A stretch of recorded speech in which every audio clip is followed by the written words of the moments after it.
Antes de empezar con el video, quisiera contarte que actualmente más del 70% de las vistas obtenidas son de personas que no están suscritas. Si estás viendo el video, suscríbete. Ayudarías a crecer el canal y me apoyarías mucho. Es gratis. Solo mueve el cursor hasta el botón inferior y pincha en suscríbete. Vamos, no te llevará más de 5 segundos. Muy bien, chicos, buenas tardes a todos los que no había saludado. Vamos a iniciar nuestra clase del día de hoy. Seguimos avanzando con nuestros contenidos. Afortunadamente, pues estamos ya para trabajar nuestra penúltima clase, ¿verdad? El miércoles de la próxima semana acaba todo. Y recuérdense, pues, que la próxima semana tenemos el día jueves nuestra tercera prueba parcial, ¿verdad? A pesar de que la planificación es el viernes, pues porque es el último día de clases, pero quedamos que nuestras pruebas las íbamos a realizar los días jueves. Entonces, por favor, que no se les olvide, jueves nuestra tercera prueba parcial, con contenido, pues, de lo que está aquí resaltado con naranja, que fue lo que trabajamos desde el 23 de marzo del 2022. Muy bien, trabajemos entonces con el tema de Lady Gauss en el magnetismo. Vamos a ver, ¿por dónde vamos? Por acá.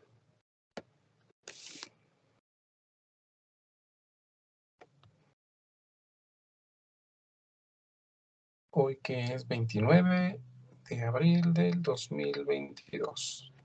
Entonces, antes de trabajar el tema de ley de Gauss en el magnetismo, vamos a trabajar un concepto que ya habíamos mencionado antes, que vamos a adecuarlo a lo que estamos trabajando en este momento. Vamos a trabajar con el tema de flujo de campo magnético.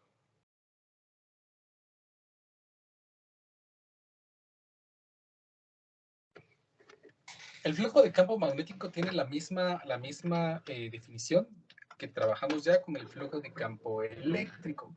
Recordarán que definimos que el flujo de campo eléctrico pues no era nada más que la cantidad de líneas de campo que atravesaban una superficie específica. Definimos el flujo de campo eléctrico, recordarán, flujo de campo eléctrico como el producto del campo por el área por el coseno del ángulo, ¿verdad? O si lo queremos ver un poquito más formal, pues lo definimos como el producto del producto escalar del vector campo eléctrico con con un vector normal perpendicular al área que está atravesando el campo eléctrico.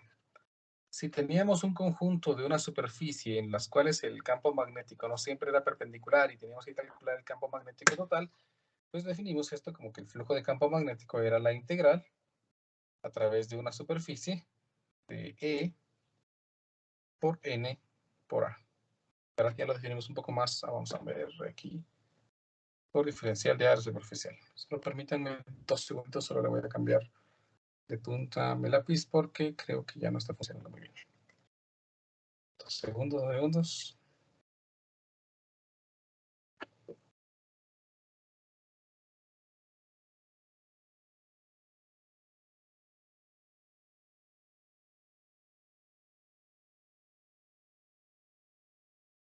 Creo que sí, está. A ver, pues.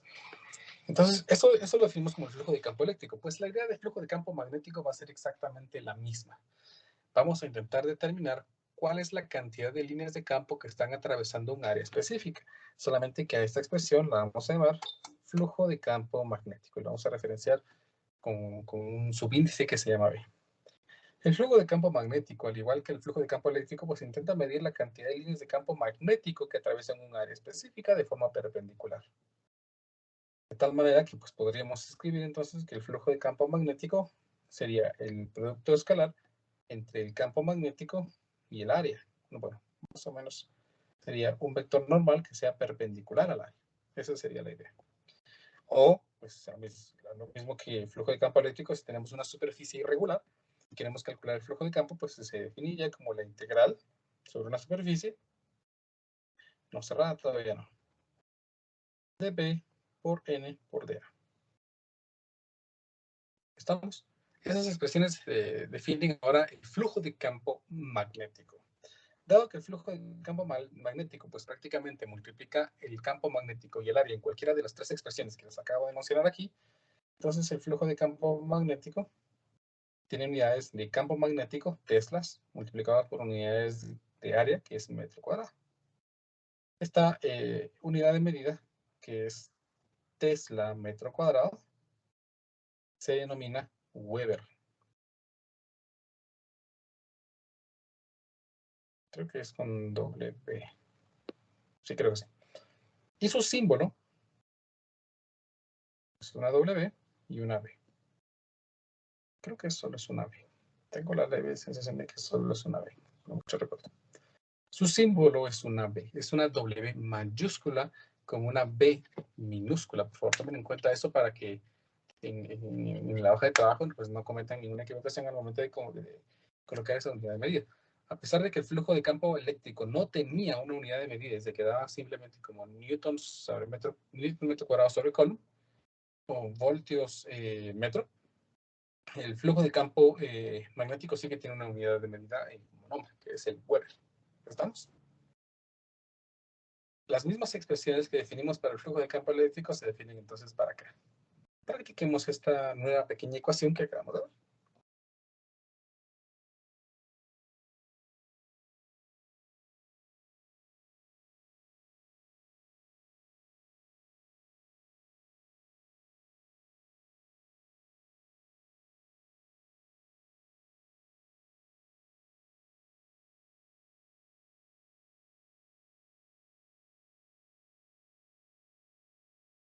Estos problemas los saco del libro del Tipler, pero ya cuando los voy a utilizar me recuerdo de que nunca busqué el libro en español.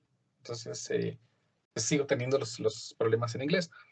La ventaja es que pues por ser son palabras técnicas las que se manejan aquí, pues no es muy difícil tratar de interpretar lo que el problema nos intenta decir. A ver, dice así. Un campo magnético uniforme de magnitud de 0.2 teslas está en la dirección del eje X positivo. En la dirección del eje X positivo, aquí está. Una espira cuadrada que tiene una longitud de 10 centímetros de lado,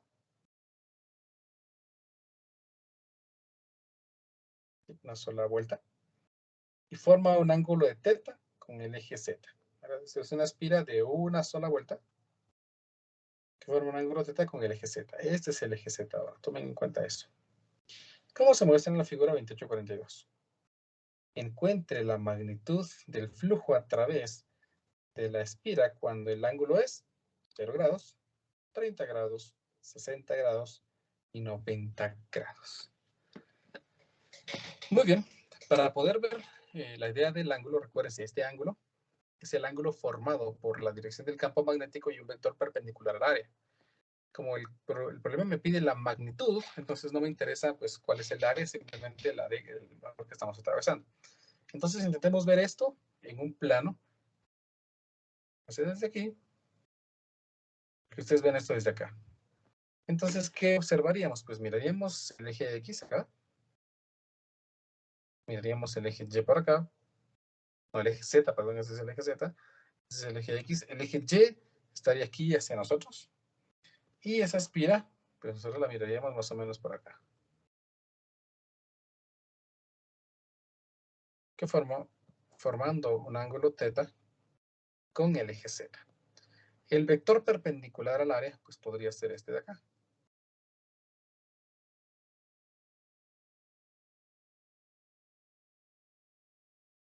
Este vector, que es perpendicular área, forma un ángulo con respecto a la dirección del campo magnético. Este ángulo de aquí, casualmente, coincide con ser este ángulo de acá. Por lo tanto, pues vamos a determinar cuál va a ser ese flujo de campo a través de los 4 ángulos que el problema me pide. Para el inciso A, me dice que el ángulo vale 0. Entonces, definimos nosotros que el flujo de campo magnético no es más que el campo magnético por el área multiplicado por el coseno del ángulo. En este caso, el campo magnético era de 0.2 teslas. Entonces, 0.2 teslas por el área, dado de que la espira es cuadrada, de 5 centímetros de largo, por arista, me imagino, 0.05 entonces metros al cuadrado, eso es el área, multiplicado por el coseno de 0. Como el coseno de 0 es 1, pues pudimos no haberlo escrito. Entonces aquí me va a quedar 0.2 por 0.00, no, 0 no, 5 al cuadrado. Y tenemos entonces que el campo magnético es de 0.5 por 10 a la menos 3 Weber. Y ahí tenemos entonces el resultado para un ángulo de 0 grados. El inciso B me pide el flujo de campo magnético ahora para un ángulo de 30 grados. Entonces aquí me quedaría 0.2 teslas por 0.05 metros al cuadrado por el coseno de 30 grados. Vamos a verificar que nuestra calculadora está en grados, ¿sí? Entonces aquí ya lo multiplico por el coseno de 30. Y me queda entonces este valor que equivale a 0.43. 0.43. Solo que aquí... Así está bien. Por 10 a la menos 3. Bueno, pensé que aquí ya no, pensé que no había escrito el por 10 a la menos 3, pero afortunadamente sí.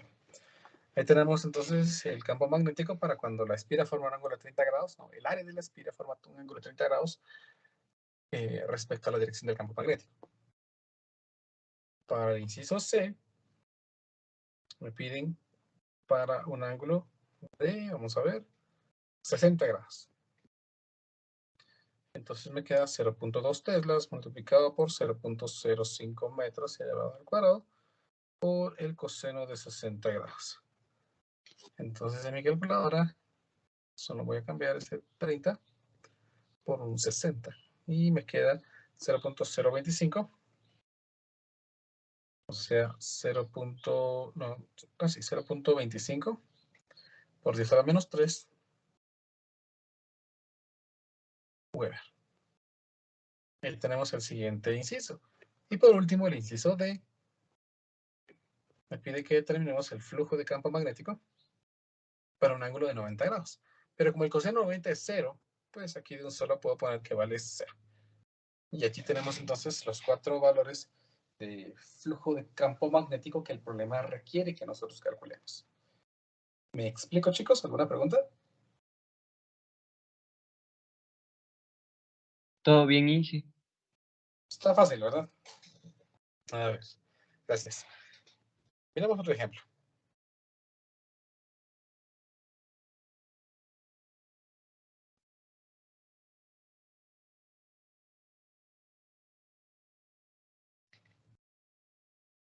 Este problema también es de Tipler,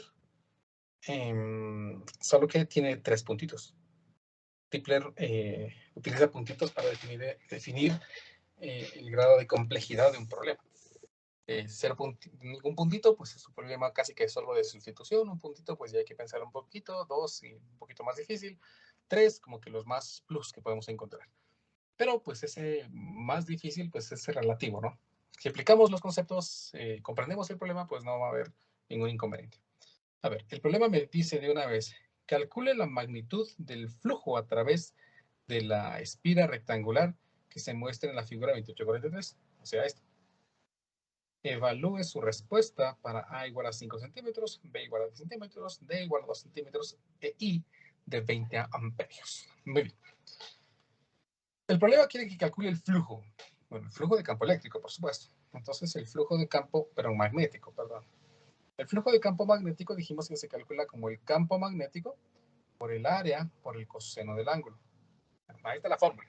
Entonces, pues necesito el valor del campo magnético. Dado de que esto es un conductor, al parecer, por el que circula corriente, entonces el campo magnético va a estar dado por el campo magnético generado por un conductor por el que circula corriente.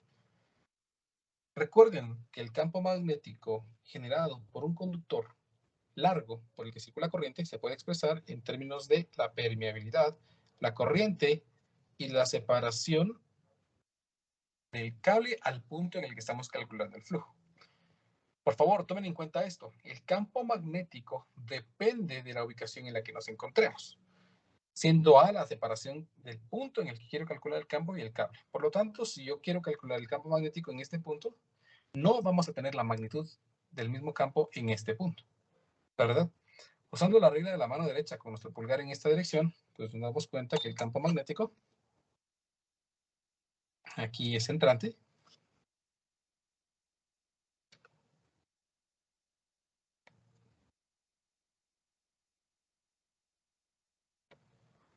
Y aquí es saliente.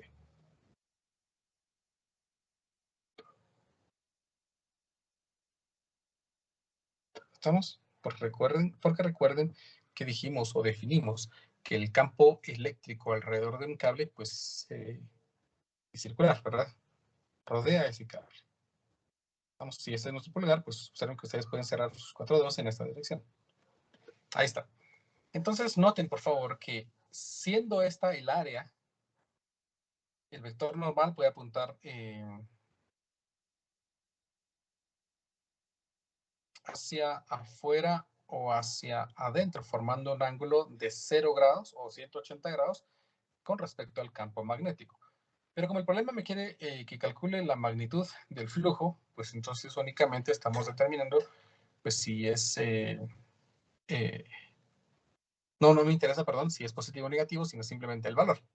En este caso, entonces, el coseno pues es 180 o es 0, y el coseno de 180 es menos 1 y el coseno de 0 es 1. Por lo tanto, pues el flujo de campo magnético lo podríamos calcular simplemente como B por A. Ahí está. Ahora, el inconveniente que les mencionaba entonces es que el flujo de campo magnético, pero el campo magnético varía en valor o en intensidad dependiendo de la distancia a la que nos encontremos del campo magnético. Para poder aplicar entonces la idea del flujo de campo magnético aquí, vamos a hacer lo siguiente. Voy a dibujar una pequeña franjita tan delgada como sea posible, en la que vamos a suponer que por ser muy delgada, el campo magnético se mantiene casi constante en toda... ¿qué pasó aquí? Ahí está. En toda su región. Vamos a ver si aquí se me deja. Sí, ahí está. Supongamos entonces que esta franjita tiene un espesor tan pequeño en la que podemos considerar que el campo magnético permanece constante. El espesor será dx y la longitud la denominaremos x, es decir, la posición o la distancia a la que se encuentra esa franjita del campo magnético, pues es x. Entonces, para este caso, veamos, el flujo de campo magnético es el campo que dijimos que es permeabilidad por la intensidad dividido 2pi por la distancia que es x, ¿verdad? Por el área, que sería el diferencial de área, que sería una pequeña porción de área. Por lo tanto, yo estoy calculando únicamente una pequeña porción del flujo de campo magnético. Para localizar la totalidad del flujo de campo magnético, pues lo que me tocaría realizar es una integral. La integral del diferencial de flujo, pues es el flujo total. Esto estaría dado, vean, la permeabilidad I, 2pi y X permanece constante en todo momento. No, perdón, permeabilidad I y 2pi permanece constante, X no. Pero tenemos aquí un diferencial de área. El diferencial de área se refiere al área de esta franjita. El área de esta franja, pues es su altura multiplicada por su base. Su altura es B y su base es dx. Por lo tanto, yo podría expresar aquí ahora que el flujo de campo magnético es la integral de la permeabilidad por la intensidad dividido 2pi por x por el área que es B por dx. No, eso es, perdón. B por dx. Ahora tenemos más constantes. Permeabilidad, intensidad, ancho, la altura de la espira de B y 2pi son constantes. Entonces aquí yo podría expresar que el flujo sería la permeabilidad por la intensidad, por la altura de la espira dividido pi, de la integral de 1 sobre x, todo esto por dx. ¿De dónde a dónde voy a integrar? Pues voy a integrar desde donde aparece la primera franja. Y observen que la primera franja va a aparecer en este tramo. ¿A qué distancia del cable? Pues a una distancia d según lo que el problema indica. Y la última franja aparecería por acá, a una distancia de d más a, porque es una idea, ¿verdad? Por lo tanto, nosotros vamos a resolver aquí nuestra integral, realizándola desde d hasta d más a. La integral de 1 sobre x, pues está fácil, es simplemente el logaritmo de x, ¿no? Entonces, el flujo de campo magnético me quedaría la permeabilidad por la intensidad por b dividido 2pi por el logaritmo natural de x evaluado desde d hasta a más d. Evaluemos esta expresión para poder definir finalmente el flujo de campo. La permeabilidad por la intensidad por B dividido 2pi por el logaritmo natural de A más D menos el logaritmo natural de D. Como la resta de dos logaritmos se puede escribir como el logaritmo de un cociente, entonces aquí me quedaría la permeabilidad por la intensidad por la altura de la espira por 2pi por el logaritmo natural de A más D dividido D. Ahí tenemos entonces la expresión que define el flujo de campo magnético total a través de esa espira cuadrada en las cercanías de un cable por el que circula una corriente. El problema ahora me dice, evalúe su respuesta para A igual a 5 centímetros, B igual a 10 centímetros, D igual a 2 centímetros e I igual a 20 amperios. Bueno, entonces evaluemos para el inciso B esta respuesta del flujo de campo magnético que ya omití, vean, ya le dejé perdido el sub B. A todos, a la vez. Sub B, sub B, sub B para indicar el campo magnético. B, ahí está. Entonces aquí me quedaría el flujo de campo magnético sería la permeabilidad 4pi por 10 a la menos 7 teslas metros sobre amperio. Multiplicado por la intensidad de la corriente, el problema dice que son 20 amperios. Por el valor de B, eso se me olvidó. ¿Cuánto vale B? B es 10 y ya es 5. Entonces aquí me queda 10 centímetros. Vamos a ponerlo en metros de una vez. 0.1 metros por el logaritmo natural de A, que dijimos que es 5 centímetros, más D, que creo que es 2. Sí, 2 centímetros dividido D, que son 2 centímetros, y dividido esto entre 2pi. Cancelo este con este, ¿verdad? Entonces aquí me va a quedar, vamos a ver, fracción de 4 por 10 a la menos 7. Omito el pi porque ya lo usamos, ¿no? Por 20 por 0.1 dividido 2 multiplicado por el logaritmo natural de 5 más 2 dividido 2. Y allí estaría el valor del flujo de campo magnético. Tendría valor de 501.1 por 10 a la menos 9 Weber. Y aquí hemos resuelto nuestro problema, si no estoy equivocado.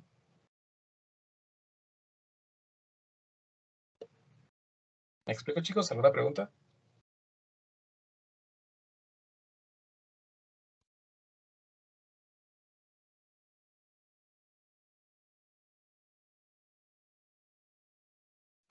De momento no dije. Está fácil, ¿verdad? Va. Oh, se acabó el cuaderno. Va. Todo elemento que pueda generar un campo magnético, pues va a poder generar un flujo de campo magnético en un área específica. Por ejemplo, un solenoide puede generar flujo de campo magnético.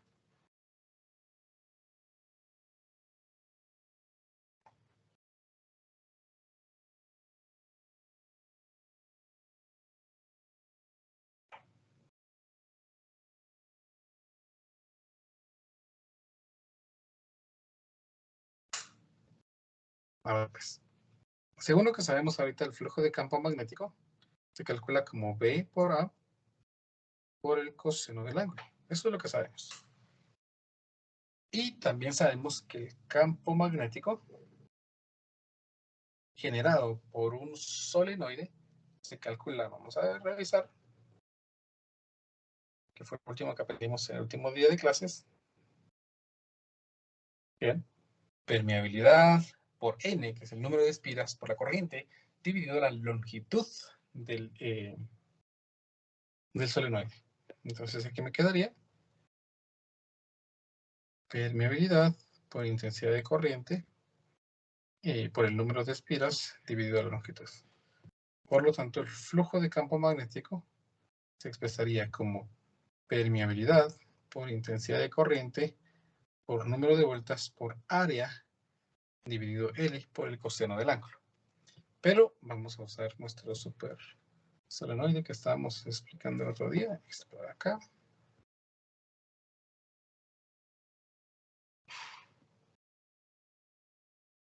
Recuérdense que en un solenoide el campo magnético se genera generalmente a lo largo del eje del solenoide. Por lo tanto, el área que nos interesa pues sería un área perpendicular a esta. Generalmente siempre es así. Por lo tanto, el ángulo formado es de 0 y el coseno de 0 pues es simplemente 1, por lo que ya no lo coloco aquí. O pues si quisiéramos calcularlo en otro plano, pues deberíamos calcular ese ángulo que se está formando entre la dirección del campo y una perpendicular a un área que nosotros dibujemos. ¿Estamos?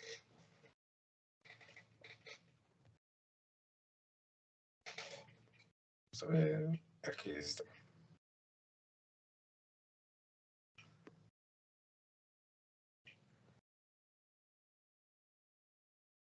A ver, esta expresión dice así. Encuentre el flujo magnético a través de 800 vueltas de un solenoide, a través de las 800 vueltas de un solenoide, que tiene una longitud de 30 centímetros, tiene un radio de 1 centímetro y transporta una corriente de 20 amperios. No, de 2 amperios, pero nada que ver. Entonces, de acuerdo a lo que vimos ahorita, pues el flujo de campo magnético sería la permeabilidad por la corriente, por el número de espiras, por el área, dividido la longitud. Y omitimos el coseno del ángulo debido a que principalmente nos interesa perpendicular al campo magnético. Entonces, en este caso, el flujo de campo magnético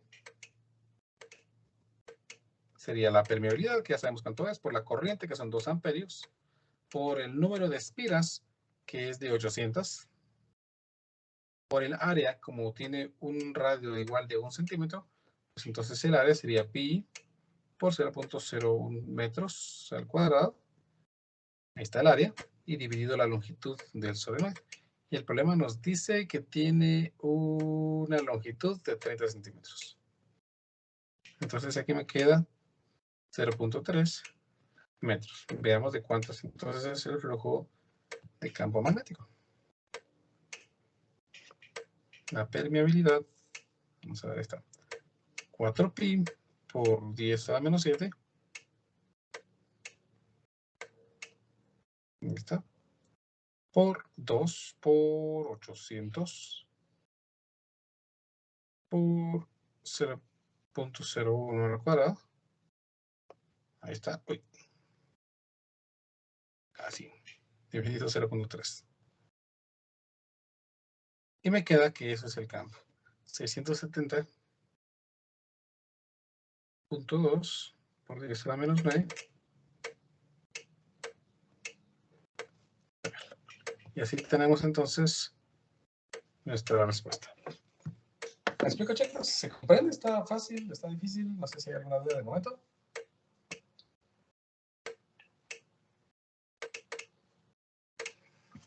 Muy bien.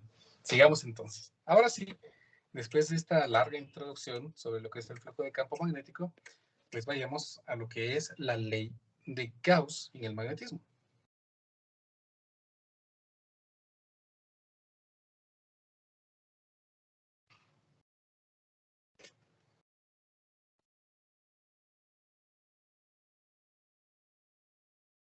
A ver, recuérdense que la ley de Gauss intentaba explicar la relación que existía entre el campo eléctrico y una carga encerrada dentro de una superficie que podría ser real o podría ser ficticia. La ley de Gauss afirmaba de que la integral sobre una superficie cerrada del campo en producto punto con un vector normal perpendicular al área superficial siempre era igual a la carga encerrada dividido la constante de permitividad del vacío, epsilon sub 0. Recordemos un poquito, recuérdense que pues, cualquiera de esas dos expresiones define el flujo de campo eléctrico, ¿verdad? Esta es la expresión que define el flujo o pues esta es la expresión que define el flujo. Y la ley de Gauss encierra estas dos expresiones diciendo que independientemente de la superficie que se escoja, pues la carga, solamente dependemos de la carga encerrada y de la constante de permitividad del vacío. esta ley, si ustedes se recuerdan, supónganse que tenemos aquí una esfera. Supónganse que esto es una esfera. En la que nosotros tenemos en el interior, por ejemplo, una carga positiva. Recordarán que esta carga positiva pues genera líneas de campo magnético eléctrico saliente de ella.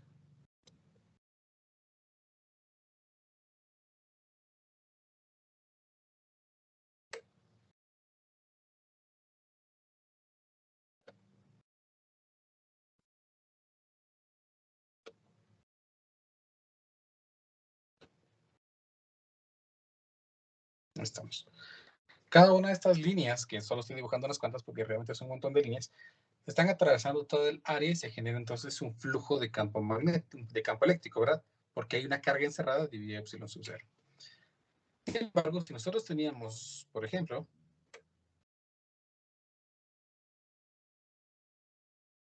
dos cargas en su interior, dibujemos aquí una carga pequeñita, positiva, y una carga Q negativa, menos Q y más Q.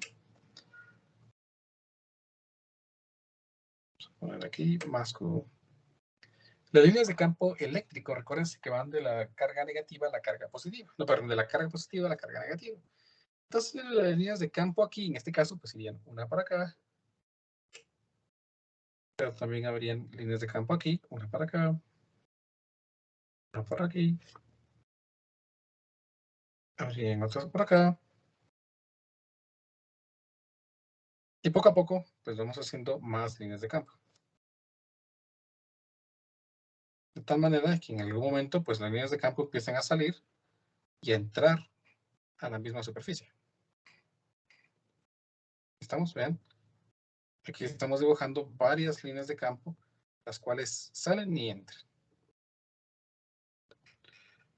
Entonces, si yo quisiera calcular el flujo de campo eléctrico, pues tengo que calcular la cantidad de líneas de campo eléctrico que atraviesan el área. Pero, pues, si la están atravesando, ya sea unas entrantes y otras salientes, pues esos dos casos son opuestos y por lo tanto se van a restar y a ver cuánto sería el flujo de campo eléctrico. Noten, por favor, que la primera línea de campo que sale vuelve a entrar. Es decir, el flujo de campo debido a esta línea se anula entre sí debido a que la línea entra y sale, generando aquí un flujo de campo positivo y aquí un flujo de campo negativo. Por ser la misma línea de campo, entonces genera un flujo de campo cero. Y cada una de las líneas que sale, pues vuelve a entrar, generando entonces un total de un flujo de campo eléctrico de cero. ¿Y eso por qué? ¿Cómo lo podemos comprobar? Pues como la ley de Gauss me dice que el flujo de campo también se genera debido a la carga total encerrada, como que tengo una carga negativa y una carga positiva, la suma de esas dos cargas me da cero y por lo tanto es como que no tuviéramos una carga aquí que no está generando ningún tipo de línea de campo eléctrico. Sí las genera, pero sus efectos principales pues se anulan entre sí, haciendo que prácticamente el flujo sea cero. Lo mismo va a pasar con un imán. ¿Por qué? Porque un imán tiene la característica de que siempre tiene o está dotado de un polo norte y un polo sur. Si nosotros tomamos un imán y lo partimos a la mitad, entonces ahora tendríamos dos imanes, cada uno con su polo norte y su polo sur. Y si esas mitades las partimos a la mitad, pues ahora tendríamos la cuarta parte de un imán total y cada una de esas cuartas partes tiene un polo positivo, pero un polo norte y un polo sur. Dado de que las líneas de campo magnético van de norte a sur, entonces, vean, aquí voy a generar una pequeña línea de campo, aquí genero otra, aquí genero otra, aquí genero otra línea y otra línea, y de tal manera de que vuelva a pasar lo mismo de antes. Esas líneas de campo magnético salen y entran de la misma superficie.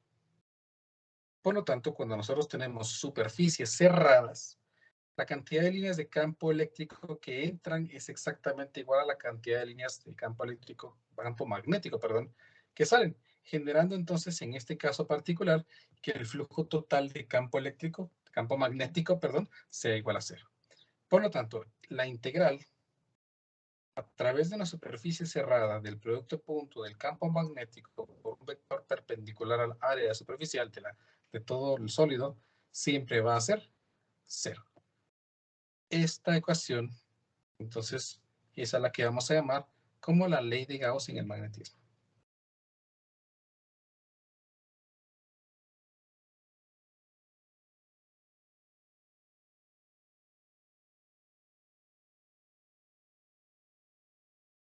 Ley de Gauss en el magnetismo.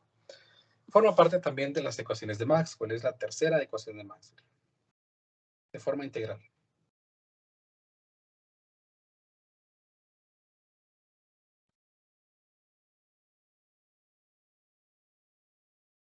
Sí, la tercera ecuación de Maxwell. La última clase vamos a hablar un poquito más también sobre la última ecuación de Maxwell que vamos a trabajar. ¿Estamos? Recuérdense que las ecuaciones de Maxwell son un conjunto de 4 ecuaciones que intentan describir, no que intentan, sino que describen muy bien cualquier fenómeno electrodinámico que existe en la actualidad. ¿Estamos? Practiquemos esta nueva ecuación que acabamos de aprender entonces.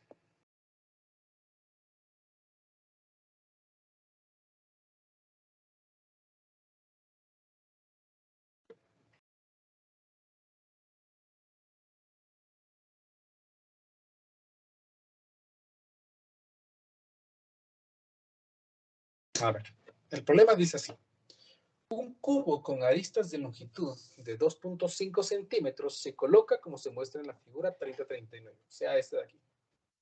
En la región existe un campo magnético uniforme conocido por la expresión B igual a 5I más 4J más 3K teslas. Calcule el flujo a través de la cara sombreada.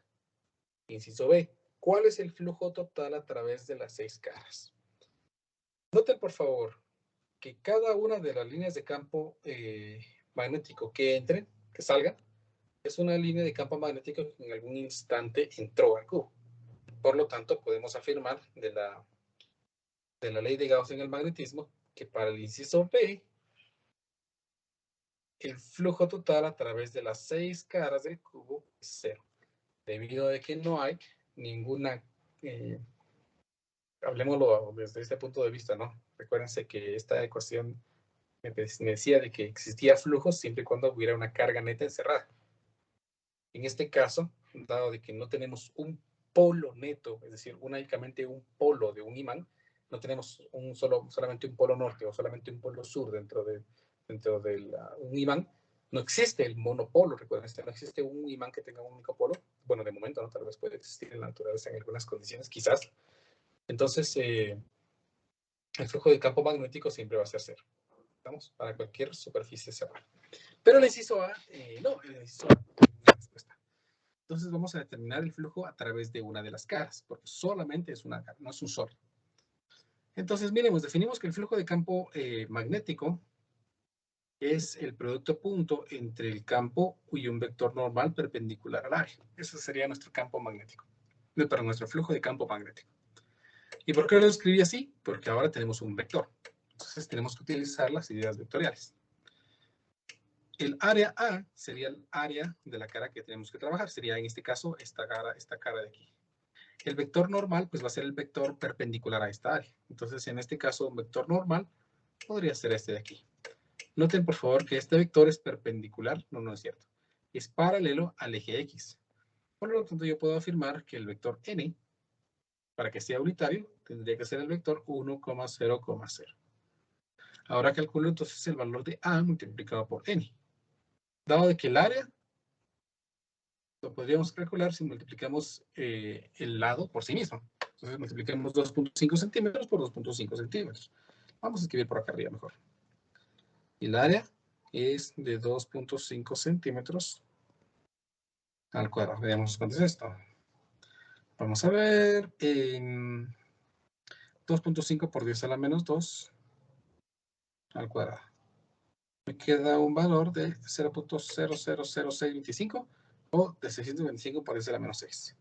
625 por 10 a la menos 6 metros cuadrados. Ese sería el valor del área. Por lo tanto, el vector 1,0,0 multiplicado con el escalar 625 por 10 a la menos 6 me da 625 por 10 a la menos 6, 0,0 metros cuadrados. Ahí tenemos entonces nuestro A por E. Y esto, para poder calcular el flujo de campo magnético, pues sería simplemente el campo en producto punto con ese resultado, A por N. En este caso, pues sería el vector que el problema me proporciona, que es 5, 4, 3. Entonces 5,4,3 en producto punto con el vector que hemos calculado de 625 por 10 a la menos 6, 0,0. Veamos cuánto es entonces este valor del flujo de campo magnético. Recuérdense que un producto punto es simplemente la multiplicación de sus componentes y sumar esos resultados. Entonces aquí me quedaría, vamos a ver, 5 por 625 por 10 a la menos 6, más 4 por 0, más 3 por 0. Pues 4 por 0 y 3 por 0 evidentemente pues en 0. Por lo tanto me queda únicamente que el flujo de campo magnético a través de esa cara es 3.125 por 10 a la menos 3. 3.125 por 10 a la menos 3 Weber. Y así hemos resuelto entonces el inciso A de este problema. ¿Me explico, chicos? ¿Alguna pregunta? ¿Algo que no haya comprendido y que quieran que pueda repetir? ¿O algo que quieran que aclare?